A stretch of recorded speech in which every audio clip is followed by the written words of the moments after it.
journey does not end well. Fate has spoken.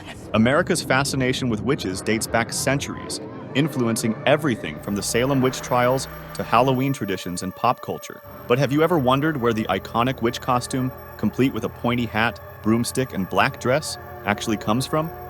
Join us as we uncover the fascinating history of the witch costume and its origins. Do you recognize me, wizard?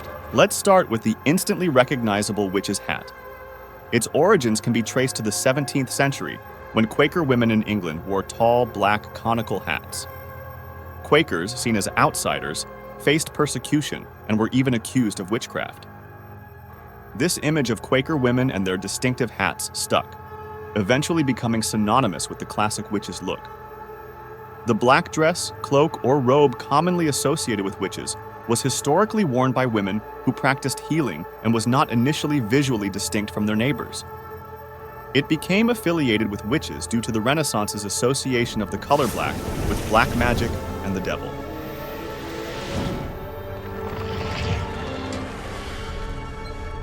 The prominent pointy, crooked nose has long been used to depict witches as evil.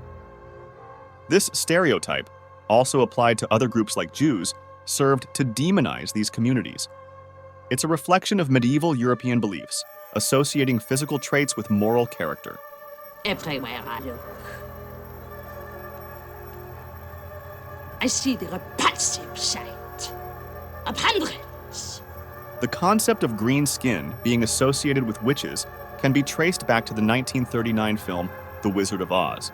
Prior to that, witches in pop culture had pale Caucasian skin. The decision to make the Wicked Witch of the West green was largely to showcase the Technicolor technology. The image of witches with wrinkled faces, warts, and other marks developed in part due to the stereotype of the old witch, who was considered more susceptible to the devil's influence. This image was reinforced in art and later in Disney's portrayal of the evil queen. It's not for you, it's for Snow White. When she breaks the tender peels to taste the apple in my hand, a breath will still, a blood congeal, then I'll be fairest in the land. Witches having warts and other body marks stems from the idea of the witch's mark, a spot where they supposedly fed their demonic familiars. This concept was used as evidence in witch hunts. Warts, like green skin, became a standard feature in the witch costume. The inclusion of pointed-toe shoes or boots in witch costumes may be linked to poulens, fashionable in Europe from the 14th to the 16th centuries. The Catholic Church saw these shoes as phallic and Satan's claws, adding to their association with witches. The iconic witch's cauldron dates back to the Renaissance, when it was used for cooking and making medicines. Shakespeare's Macbeth played a significant role in popularizing the image of witches and cauldrons with lines like double, double toil and trouble. By the early 20th century, cauldrons had become a key Halloween accessory.